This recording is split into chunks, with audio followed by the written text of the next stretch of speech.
Hey guys, this is the Revolutionary Male. My name is Alex, and tonight I'm going to cover another article from theeverygirl.com written by, again, Beth Gillette, the woman I just did a video for. This one is entitled, The One Thing That Might Be Holding You Back from a Relationship. And in between the last video and this video, I got a look at this lady, and it was a little heavy, on the heavy side. Not, unattractive exactly, but, on the heavier side. That may be relevant, that may not be relevant.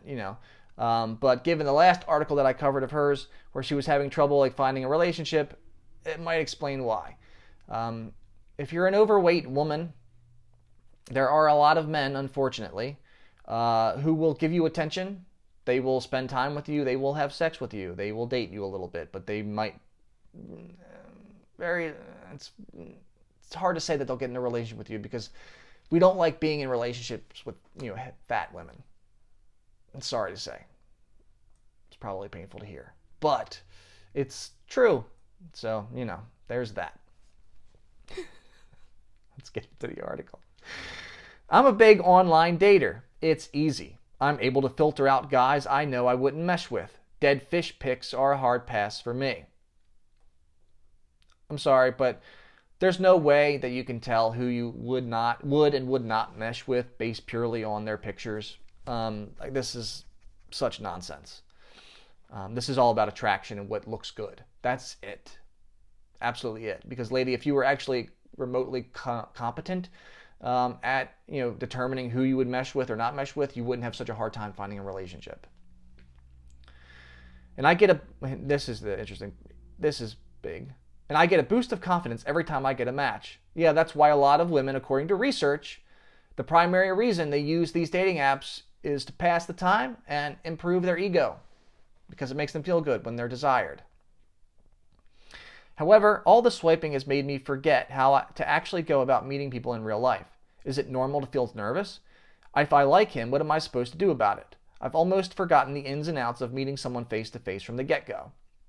I can understand why it might make you nervous, and as men, we especially have to be careful because of the times we live in. We have to be very, very careful about the women we approach and how we approach them and what we say to them and what we do when we approach them, because we could end up in a lot of trouble. So I understand why, as a man, that would be an issue. As a woman, I guess I can understand why it might be an issue. It can be nerve-wracking to talk to new people, especially if you have anxiety issues or what have you.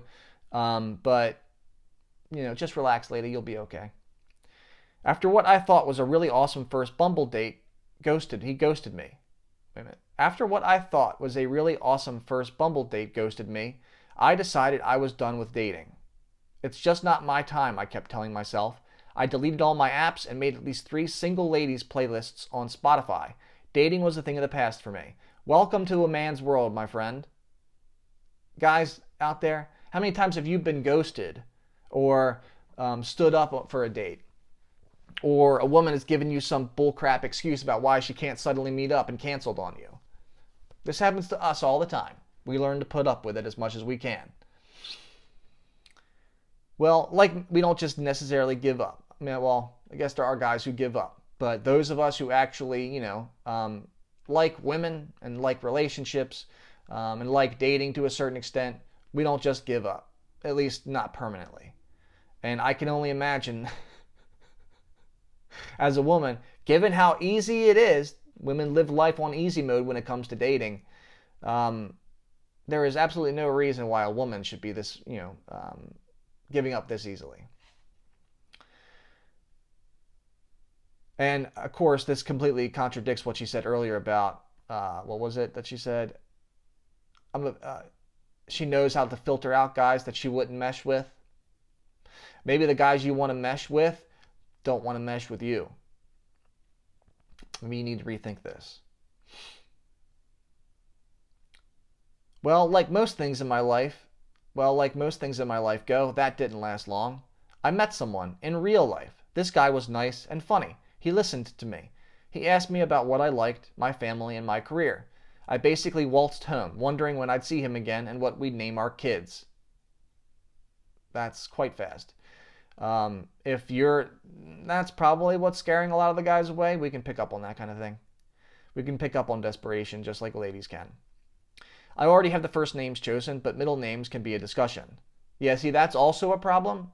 Maybe this is written in jest. This is supposed to be funny. But if it's not supposed to be funny, yeah, that's not how relationships work. And men aren't going to be around with a woman where they don't have any say in the relationship whatsoever. Especially since we're supposed to be the leaders in relationships. It makes it hard to lead when the woman won't let you take her anywhere. Then I started to question everything. Did he really listen to me, or was he just being nice? Did he actually want to get to know me, or was he doing that with everyone? He laughed at my jokes. No one ever does that. Oh, he probably just felt sorry for me. Ultimately, I told myself there was no way he could ever like me. There are 100,000 other girls in this city who are prettier, smarter, funnier, skinnier, better than me. I was naive to think that someone like that would want someone like me. He is so far out of my league. Why did I let myself get excited about nothing? Yeah, that's not good. Sounds like you have some self-esteem issues, self-worth issues. That might be something you want to work on. I understand what that's like. I think most of us have struggled at one point or another with issues like this. Completely understandable. But you need to get some help there, girlfriend. This went on for hours. By the end, I had convinced myself I had been rejected before I even spoke to him again. I even told myself that I could never speak to him again because I embarrassed myself, making eyes and pretending we had anything more than a typical conversation. Honestly, the guy isn't the point.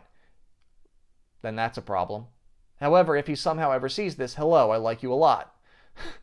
I've caught myself playing this game over and over again the last few years. I meet someone, I like him, and then I get stuck in a mindset that I'll never be good enough for him. I never get his number, and I certainly don't ever ask him out. I've reached this dating plateau where everything seems so far out of reach, yet I'm not taking any steps to make things happen myself. Insecurity is a complex feeling most of us experience. When it's coupled with many of the other fears we experience while dating, rejection, commitment, heartbreak, there's bound to be some negativity. After going through the emotions this last time, I dove into what exactly puts me in this mindset and how I, and you, can finally bring it to an end. Well, I certainly hope so. Because I don't, well, I mean, maybe not. Maybe you'll write some more articles that I can create content out of. Reflect. When I get in this mindset of inadequacy, I have to take a step back and reflect on what actually is the problem. Odds are there is more to the story than a guy I thought was cute at a bar. Why do I feel so insecure all of a sudden? What about this situation is making me feel this way? Often I find that dating makes me anxious. No matter how extroverted I am, I get nervous meeting potential new partners because I worry that I am setting myself up to fail. I have quite a strong fear of rejection, and this absolutely clouds my view when it comes to relationships. Imagine what it's like being a man then. If you, a woman, who in the previous article that I analyzed said that you can go on a dating app and get, I don't remember what she exactly said, but innumerable matches. Like that. Imagine what it's like being a man. We face, for every 100 women we talk to, maybe 5 will be interested enough in us to actually take the next step. Get a phone number. Actually meet them on a date. And then usually, most likely all 5 we won't even see again. That's what it's like for men on the dating market today. Unless we're in the top 20% of men, the most attractive, available, successful, men are struggling even more than you are, my friend. Get some perspective. For so long, I preferred to get back with my toxic ex. There it is. Because I was terrified that if I put myself out there again, I'd be rejected and alone. I can't say that I've totally overcome this fear, but at the very least, recognizing it and typing it out for the entire internet to now read has helped me understand where these fears are coming from. That's the thing. Most women like this would rather spend 5 years, 6 years in a toxic relationship with an abusive partner than actually give a good, honest, decent man a real shot. What does that tell you about their mindset and their mentality? And it certainly says they take men for granted, don't appreciate what it is that we have to offer, don't appreciate good, decent men. Not at all. Not to mention what it says about their underlying psychology and their own, self-worth issues. Women like this you need to stay away from, gentlemen. If you're a guy who's a good man, a decent man, and a catch, stay the hell away from women like this. Take a step back and think about what is making you feel so self-conscious. Those words you say to yourself are not based in fact. Beauty, intelligence, humor, likability, and attraction are all subjective. To some minor extent, yes. But we have certain objective standards for what is considered attractive to a preponderance of people. Write down the facts of the situation. We talked at the bar. I felt comfortable with him. He asked for my number, etc. And focus your mind on what has actually happened rather than what you made up. Ask for what you need. It's easy to feel insecure and talk to no one about it. For the longest time, I felt like I had to hide it all in. I'm the body positive, confident one. What does it mean for me to be insecure? I feel like I'm letting everyone down when I give into the negative self-talk. That sounds a little bit like codependency to me. If you struggle with any issues like this, codependency in particular, there's a great book out there called Codependency No More, written by Melody Beattie, that could help you. Remember that you don't have to do this alone. You could sit in your room and go through the motions. If he doesn't like me, he thinks I'm ugly, he would be better with someone else, like I did. Or you can call or text a friend for guidance. Whether you and your friend even decide to talk about dating, sometimes you just have to get your mind off the whole topic. They are there to help you. However, they won't know something is going on with you unless you reach out. I've dated women like this. He doesn't like me. He thinks I'm ugly. He would be better off with someone else. Dating women like this is exhausting, and it's torture, especially if you develop feelings for them. So, gentlemen, try and look out for the red flags.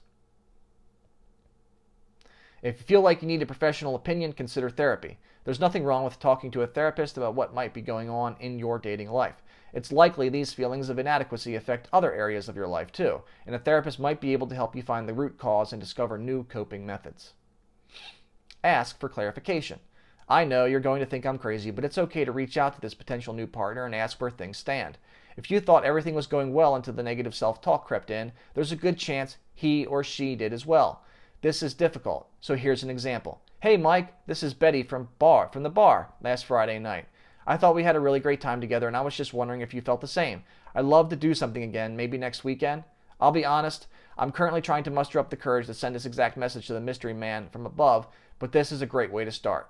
That would be fantastic. As a man, I can tell you that if I had a positive experience with a woman at a bar or somewhere else, I would absolutely, appreciate a message like that. And I would appreciate a woman taking, steps to initiate conversation, because it happens so infrequently. It would definitely be indicative that she likes me. And it would make me want to lead more. That's one of the important things, ladies. If you actually demonstrate interest and are treat us well, are nice to us, care about us, we will reciprocate. That's the way good men are. I know it's awfully difficult for you because you don't find a lot of us because you're terrible at picking them.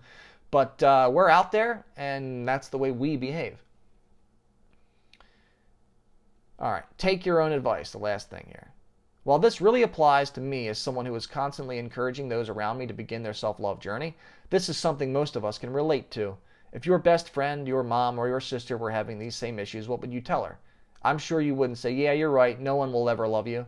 Treat yourself in the same manner you interact with the people you love. Not only will you feel a lot more confident going into a first date, but your self-love and acceptance will improve. That's decent advice. Absolutely.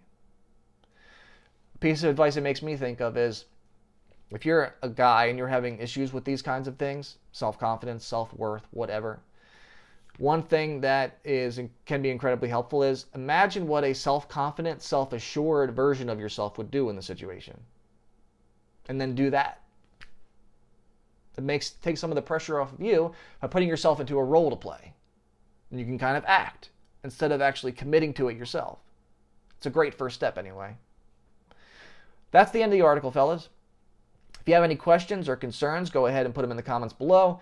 If you'd like to contact me to share your own stories or your own articles you found, go ahead and email me at therevolutionarymail@gmail.com.